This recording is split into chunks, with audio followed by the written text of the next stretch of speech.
Nzambe mokeli apambola bino banso na kombo se moko ya elonga oyo ya Yesu Kristu oyo azali se nzela moko oyo ezomema bato epai ya Nzambe Tata. Nazali kotondo Nzambe mokeli botondi mpona libakuli ya apesi ngai mpona koka kosolola na bino mayematali liloba lia ye. Ezali wa bino ndeko Tito Ngbanda. Boye bolamu na émission Que dit la parole de Dieu. Liloba lia Nzambe elobi nini. Lelo tokokende na liloba lia Nzambe po toyanona na motuna moi. Sekele nini ya libala oyo etondi na mabenisi. Sekele nini oyo ya libala oyo etondi na mabenisi. To est-ce que yo oyebi sekele pona libala oyo eza na mabenisi ndenge na ndenge pona koyanona na motuna mona esengeli to luka to yeba devoir ya mobali pe ya mwasi oyo babalani. Soki toyebi devoir ya mobali na oyo ya mwasi oyo baza na libala oyo babalani, alors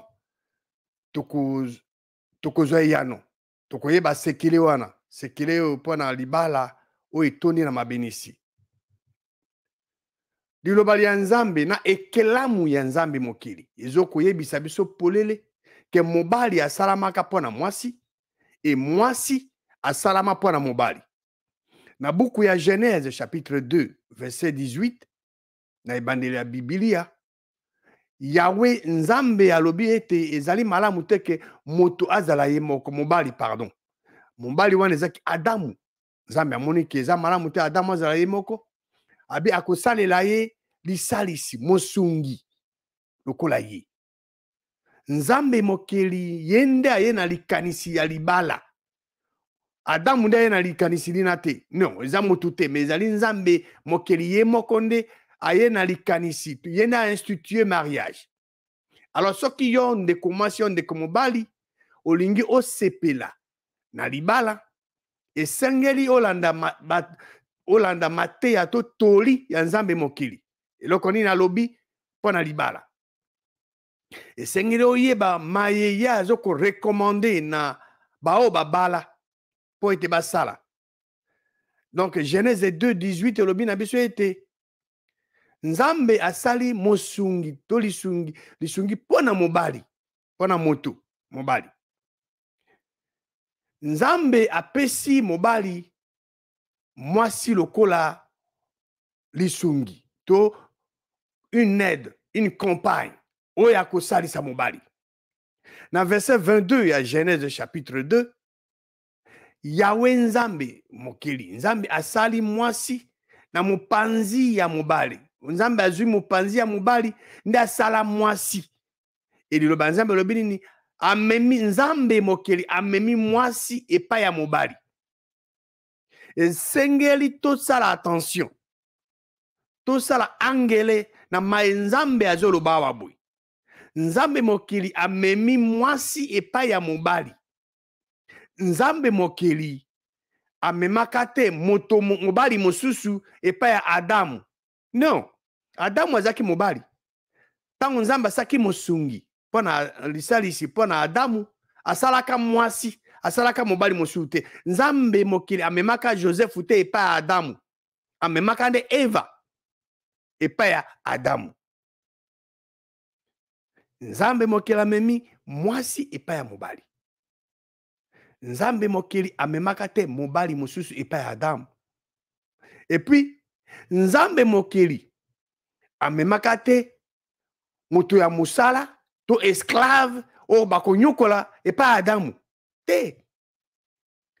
Eza te ke Eva azaki inférieur na Adamu. Ezali ndenge wana te. Azali compagne, azali aide, azali mosungi. Bamibali pe basi oyo babala oyo baza na libala baza na ba devoir esengeli bakokisa. po ete libala na bango etondama na mabenisi ndenge na ndenge oyo euti epa nzambe. Mpo na nini touti kotanga po ete ezali nzambe mokili nde ainstitue mariage, ye nde aye na likanisi ya mariage, ye nde atali amoni Adamu aza ye moko aza mobali te, eza bien te aza ye moko. Raison Eva yaka yango wana nzambe azwi mopanzi ya Adamu asali na mwasi, amemi mwasi kombo na ye Eva epai ya mobali Adamu. Esengeli to garde yango na mutu na mayele. Selon liloba ya nzambe, ba devoir ya basi o babala ezali nini? Yambo totala devoir ya basi o babala, esengeli totala devoir ya liboso ya mobali pe mwasi o baza na libala. Ba mibale mwasi na mobali baza na devoir ya liboso esengeli sala. Tokene na évangile à Matthieu. Dans Matthieu chapitre 12, verset 28 à 31, motomoko scribe moko atunaka mutuna epa mokonzi Yesu Kristo alobi na ye na bamibeko miso mobeko ezali liboso ezali nini, to le plus grand commandement ya nyonso ezali nini. Verset 29, Yesu azongisi ya alobi oya motindo ya to commandement ya liboso yango yoka Israel, mokonzi nzambe na biso azali se mokonzi se moko, okolinga ye okolinga mokonzi nzambe na yo na motema mwa yo mobimba, na molimo mwa yo mobimba, na makanisi ma yo manso pe na bokasi bwa yo bonso. Verset 31, oya mibale yango okolinga moninga na yo ndenge omilingaka yo moko. Mobeko mosusu te ezali oyo eleki oyo mibale oyo. Donc ya liboso ezali nini? Kolinga nzambe na yo mokonzi na yo na motema mwa yo mobimba, na molimo mwa yo mobimba, na makanisi ma yo manso pe na bokasi bwa yo bonso. Po na mobali oyo abali, nzambe akela likolo na se na biloko binso esenga azala oboso, azala premier na bomoi na ye. Akoya toujours liboso, akolinga nzambe d'abord, sima ya nzambe mokeli ezali mwasi na yende azo occuper deuxième place et deuxième position. Bana soko bazali bana bakoya na troisième position. Pona mwasi o abali, nzambe o akele likolo na se, il faut azala toujours premier na bomoi na ye. Ya kolinga nzambe d'abord. Izateke akolinga mobali liboso ya nzambe. Non, nzambe d'abord.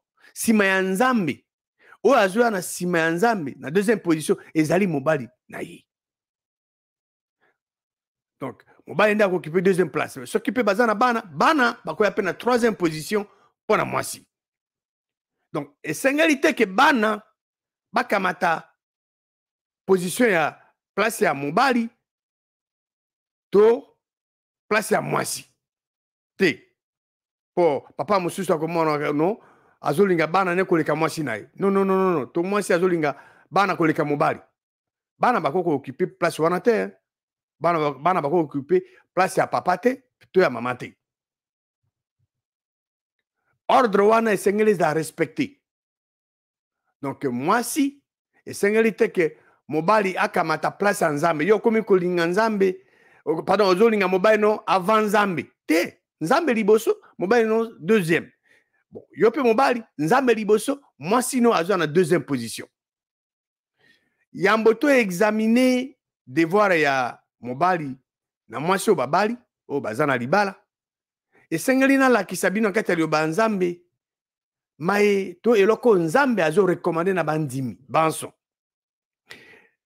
Nzambe mokeli alingi ete bandimi ba se soumettre les uns les autres na bobangi ya Christ, dans la crainte de Christ. Ko se soumettre to kotosa oyo mosusu moningano ezali ka te seulement ezali devoir ya basi o babala te ezali ngona te.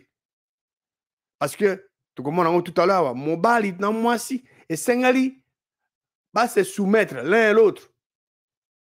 Mobali yenda zaka na monopole ya ba meilleure idée te to meilleure solution, meilleure décision. Et vous t'araka te pas mobali. Et comment tu pas basi. Na beaucoup ya dans Ephésiens chapitre 5. verset 20 et 21. Beaucoup de temps, verset 21, disons, verset 21, vous vous soumettant les uns les autres dans la crainte. Beaucoup de temps, verset 20, verset 21, vous soumettant les uns les autres dans la crainte de Christ. Et Sengeli Biso, d'abord Bandimi, de se soumettre les uns les autres dans la paix, dans la crainte de Christ. Nabobangi ya Christo. Si quand Sengeli total a devoir, ya basi oyo bazali marié. Selon Nzambe mokili na lilobali yayi, mwasi oyo abali azali na devoir bobele mibali. Azana deux devoirs. Ba devoir ngo ezali nini? Ba devoir a basi o babali soki bolingi momona ngo botanga Éphésiens chapitre 5 verset 22 à 24. Verset 22 à 24 puis verset 33. Éphésiens 5 verset 22 à 24 puis verset 33. Devoir a liboso ya mwasi ezali nini? Ilobi c'est soumettre à leur mari. Que se soumettre. Que ça là oyo bamibela bango bazo senga bango se soumettre na bango. Donc les femmes doivent se soumettre à leur mari comme au Seigneur. Ils allaient très important toyeba to comprendre comparaison bazo sala comme au Seigneur. Nako tout monde comment signe de comme bali. Tant ozo se soumettre na mokonzi Jésus Christ. Est-ce que yazalaka wana azopeso mitindo? Te. Tant ozo se soumettre na Nzambe. Est-ce que Nzambe azako pousser azotinda yo posa lango? Non. Yo yebi le Nzambe ozo salela lango, ozo se soumettre. Voilà. Eza lokate soumission na Moussa Soda. Na Moussa Soda tant commandant apesi ordre, apesi mibeko. Soda ko tuna te commandant na sa ndengene. Par exemple, commandant akolo babi bon, nga nazo kende na otambola yo soda. Beya na se banda ko tambola lokola nyoka o ramper lokola nyoka o la ndangai. Soda ko tuna te me commandant. Na banda ko ramper on ndengene. Non, ayi ndengene ni akosala. Commandant azo kende, soda azo ko ramper azo landa. Kino commandant akolo bane telema. To alobi na azo kende banda ko sala ba culbut o la ndangai. Wana za Moussa Soda. Ezate na libala. Non, moi c'est azali aide, azali compagne, azali lisali, azali musungi. Azali très importante dans la libala. Soit qui te tangi Éphésiens chapitre 22 à 24, dans 33 au moment verset 22, ils ont devoir à liboso et basi. Femmes, soyez soumises à vos maris comme au Seigneur. Basi ba se soumettre na bamibana na bango lokola na mokonzi. Po ete mobali azali chef ya mwasi lokola Kristo pe azali chef ya église o ezali nzoto na ye. Pe Yesu azali mokonzi, azali sauveur nango. Ndenge moko église ezo se soumettre na Kristo, basi pe sengeli bazala lolenge moko na bamibali na bango na manso. Verset 33, devoir la mibale ya basi. Donc, devoir la liboso, ya basi ezana Éphésiens 5, verset 22. Devoir la mibale ya basi o babali, ezana Éphésiens 5, verset 33. Du reste, que chacun de vous aime sa femme comme lui-même et que la femme respecte son mari. Moi, c'est Sengele azana limeme pona mobali na ye, azana respect na botosi na mobali moye. Dernière partie était ya suka ya Éphésiens 5, 33 et que la femme respecte son mari. Moi, c'est à respecter mobali na ye. Plein Nzambe, ils allaient être moi si à respecter mobali na ye. Une fois que moi c'est à Bali, bon, à s'engager, hein, na moto na mobali na ye, alors avec ça donc, ye sengela ala qui s'alimime ya pona mobali a honorer mobali na ye, a zana estime pona mobali na ye. Et sengela andima a croire, hein, makamba kitoko eza la mana na bomo ya mobali na ye. Azako anticiper déjà que tant mobali na zo décision akamata ba décision ya malamu pe mobali na ye atambola na nzambe mokeli pe asalela liloba nzambe. Mwasi oyo azali marié oyo ayebi ba devoir na ye mibale soumission pe respect soko asaleli yango mais mobali akolinga ye akangi ne ngolo akangi ngolo parce pona nini po ete ayebi ba devoir na mibale devoir na ko se soumettre pe ko respecter inalobaki na bien soumission eza te ke eza lokola musa soda soumission eza lokola na mokonzi comme au Seigneur yo ndeko mwasi tango yo ozosalela liloba nzambe baforsaka yo te ezali yo comprendre bolingo eza nango yango nde ezosala eza la même chose bolingo ya mobali na yo mpo na yo tango mobali aza kokamata soin na yo azosala nyonso mpo na yo yo ozorépondre na bolingo wana par la soumission. Touta oloba ke bamibali na basi oyo baza na mariage oyo babalani bazali na devoir ya koaccomplir mpo ete mariage na bango ezala béni. Alors soko bango bayebi bazo appliquer yango babénisi ekozala. Alors selon liloba nzambe badevoir ya bamibali oyo baza marié ezali nini? Quels sont les devoirs des hommes mariés? Touti komona devoir mibale ya basi oyo baza na libala baza na mibale soumission pe na respect. Sikoyo totala devoir ya bamibali oyo babali baza nango sambo. Chaque fois so nazokoma wana na mitunaka na nzambe apesi basi devoir kaka mibali mais na biso mibali badevoir yango ezali sambo. Devoir ya liboso ya bamibali baza marie ezali nini? Eza na Ephésiens chapitre 5 verset 23 elobi mobali azali chef ya mwasi lokola Kristo azali chef ya église oyo eza nzoto na ye pe ye Kristo azali mobikisi na yango. Donc liloba nzambe ezoloba ete mobali azali chef ya mwasi lokola Kristo azali chef ya église. Comparaison ezali claire. Eza wana te ke makofi eza wana to souffrance non, Kristo azokamata soin. Tango mobali na mwasi baza na projet na bango mpona avenir na bango ya famille na bango to mariage na bango bakodiscuter baplanifier basololi mwasi mpe apesi baide mobali apesi baide. Bon tango bokomi na conclusion boarrete décision soit eutaki epa mobali o soit ide yango ya kitoko solution ya kitoko euti epa mwasi o bon maloba asuka ekoappartene na mobali oyo azali chef parce que ezaka te bamibali nde baza na monopole ya solution ya badécision ya malamu to basolution ya malamu. Rappelez-vous na kati ya Bibilia Sara mwasi ya Abraham ayebisaka Abraham bengana Agar akende na mwana na ye wana Ismaël esalaka Abraham pasi parce que mwana na ye Ismaël mwasi nazobana bengana mwasi na wana wa mibali wana akende na mwana na ye Abraham aza koyima me boyebela ko nzambe asali nzambe mokeli alobi na Abraham yoka mwasi na zoloba bengana akende. Donc bamibali esengeli exercer devoir na bango ya chef lokola Kristo asalaka yango mpo na église. Devoir ya mibali ya bamibali baza marié ezali nini? Liloba nzambe ezoloba bi bamibali baza marié esengeli balinga basi na bango lokola Kristo alingi église. Nzambe mokeli asengi na basi te ke balinga bamibali na bango. Nzambe je suis sûr c'est nzambe ayebaka ke basi balingaka na bango balingi mais nzambe azosenga na bamibali babali balinga basi na bango lokola Kristo alingi église. Na mibeko mibale totangaki awa pa devoir a mwasi na mobali ya liboso zeko bango isenga balinga nzambe na motema wa bango mobimba na molimo na bango mobimba na makanise mabango manso pe na bokasi bwa bango bonso pa mibale eza kolinga moninga na ndenge omilingaka yo moko.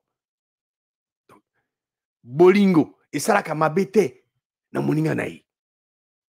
Mobali esengela linga mwasi na ye lokola Kristo alinga église tango mokonzi Yesu Kristo azolinga église asaka nini s'occuper de l'église. Il y a ça l'église m'a bêté.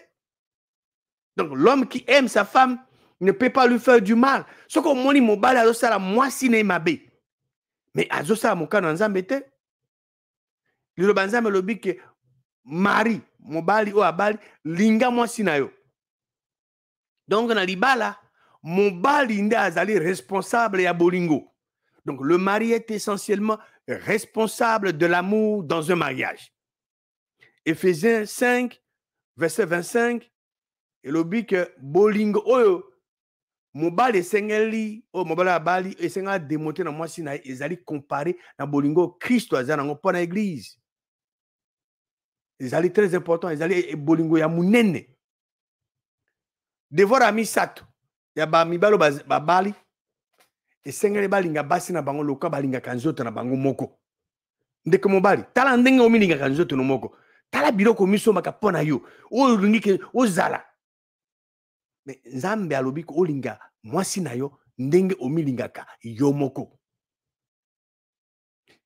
Po ete motu oyo azolinga mwasi na ye aza komilinga ye moko. Yango mona otuno motuna ndeko mwasi ndeko mobali oyo bala. Est-ce que olingaka nzoto no moko corps non physique wana? Est-ce que olingaka ngo? Nzambe mokila alobi que ba mibali o babali esengeli balinga basi na bango lokola nzoto na bango moko. Alors bandeko mibali o bobali soki bozolinga basi na bino bobali te lokola nzoto na bino moko bozosala devoir na bino te pe bozali kotosa liloba ya Nzambe te. Devoir amine ya bamibalo babali. Bamibalo babali esengeli baleisa banuriri basi na bango lokola Kristo asaka ngo pona église. Alors mwasi yango na kosenga na ba mama o babali. Boye ba devoir bamibali na bino. Soki yo zangi kolia. Mobali avane o rappeler obi chéri. Nzambe alobi na Éphésiens 5 verset 25 yo il faut les sanga. Yo il faut nourrir nga. Nazana nzala. C'est devoir na ya mobali. Devoir à mitano à mobali, à bamibalo babali. Bon, bamibalo babali sengné ba kamata soin ya basi na bango lokola Kristo asala kango pona église. Ko kamata soin. Ezateke yo mobali yo omisombela kaka biloko kitoko, mais mwasi anzuluka na ndako azana bilamba kitoko te, sapata kitoko te, yo tika na ndako yo zokende kobimaka te. Yo so somi pe biloko kitoko. Il faut pe mwasi pas opéra kitoko. Mwasi so ozangi il faut rappeler devoir nae. Il faut kamata soin na yo. Devoir à motoba ya mobali. Et sengeli a quitté papa na mama nae. Yo so bali ndeko mobali. Et sengeli longa pa baboti. Et baboti non de ba ko dirige li bala te. Ba mibalo babala ka batika na ba famille na bango. Ah, bino moko boza responsable ba problème hein? Parce que soko obali pe otika na ndako ya famille. Eza côté à mobali, eza côté à mwasi. Bon, côté à mibali, côté à mobali, pardon. Bandeko na yo, ba parents ba mano ko commander mwasi na yo. Eza côté à moi, c'est la même chose. Alors, qu'est-ce qui va se passer? Yo, êtes responsable. Le banzam vous devez quitter. Tant mobali, il faut l'ongwe pas aux parents. Vous voyez, yo na mwasi na yo. Yo, zali chef. Moi sinon, vous en avez besoin de discuter, vous savez ma vie na bino. Devoir à Sambo, il y a Bamibalo Babali, ezali nini? Ezali ko s'attacher na basi na bango. Voilà. Donc une fois que Mobali a zolongwe pas papa na maman na e, moi si pas sa même action, azolongwe papa na azolongwe pas papa na maman na e. Alors, a commis ensemble, ils attaquent ba parents ne ba ko diriger libala wana. Non. Ils attaquent ko batomi balé babalani. Bangonde bakosala plan makama ya vie na bango ya libala na bango. Oui, bakoso ba senga na conseil. Bon, bakoto na bino. Mais ça, ce n'est pas une obligation. Genèse 2, verset 24. Natina wana mobali akotika tata na mama ne ako s'attacher na mwasi na ye. Le banzambe lobite que yo kotika papa na mwa o s'attacher na basi ba yo. T. Ce qu'on remplace ça, na c'est, au vivre ma conséquence, nango, et l'obi s'attacher à sa femme. Et il, donc moi, si na mobali, bah, comme mon sunimoko. C'est un processus. Ils attaquent mobali quand bah, moko comme une seule chair. Alors, attention, on retourne en kuna, on bazona na enseignement, on retourne. Bon, pour nani Abraham, David, Salomon, na ba musu bazaki na ba se belé belé. Et il y a nos alliés simples. Abraham, David, Salomon, ba musu suana. Ba bazaki batolo kola yo lokola ngai. Bazaki pe na ba sentiment na bango. Ba sala ba erreur. Ils ont volonté en Zambie. Ils ont erreur. Basi oyo ba yebi par cœur devoir na bango. Puis bah il devoir ba na bango. Alors, bah que ça capable à rappeler ba mibali na bango devoir na bango soki bazo okokisa yango te. To bazo bosana yango. Et moba ba mibali pe ndenge moko. Oh bah yebi devoir basi na bango ba ko rappeler bango yango. C'est très important. Toke na Matthieu chapitre 19 verset 3 à 8. Ba pharisien ba tuni Jésus-Christ ezaki po ba mekaye. Est-ce que elingi sami na mobali abengana mwasi ne po na motif quelconque? Jésus-Christ a zongisi ya noabi botanga te ke na ebandela. Nzambe akelaki asalaki mwasi na mobali. Pe alobi na tina wana mobali akotika papa na mama na ye akosatache na mwasi na ye. Jésus-Christ a répété, il s'attachera à sa femme.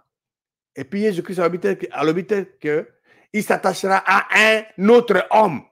Non, mobali akotika papa na mama akosatache na mwasi pa na mobali mususu. Et vice versa. Mwasi akotika papa na mama akosatache na mobali na ye. Mobali pas s'attacher na mwasi mususu. Et baomi balene ba koma musuni moko. Ainsi, bazasu batomi balete ba komi musuni moko. Moto akabolate o nzambe ati ensemble. Alors bango suko batuni Jésus-Christ motuna, mais pona nini Moïse a pesa ki ndingisa ke ba pesa mwasi lettre divorce pe abengana ye. Jésus-Christ alobi ke ete azongi se bango yano eza pona matoi mangbongi na bino.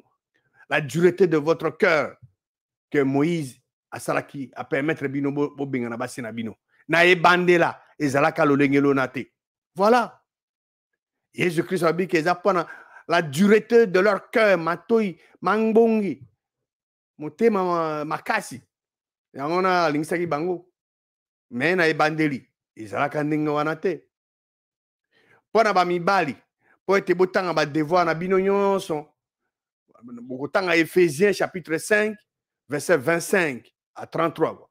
Verset 25 à 33 botalango, ba devoir na bino ezali wana po boyeba yango. Bo tiango na maele pe bo appliquer yango na bobo na bino. Donc parmi ba devoir nyonso to moneza basi ya mibali devoir mibali oza essentiel ozo ko contribuer na mariage ozo tona na bénissé ezali nini to moni question plan nzambe po na mariage ozo ko honorer nzambe ezo ko inclure nini bolingo ya mobali pe respect ya mwasi ba élément mibali wana ezali essentiel. Donc, amour ya mobali pour la mwasi na ye, pe respect ya mwasi pour na pardon, l'amour ya mobali pour la mwasi na ye et puis respect ya mwasi pour na mobali na ye, yango nezo contribuer grandement na mariage ezo tonda na mabénissi ndenge na ndenge et puis ekozanga ndenge ni année après année.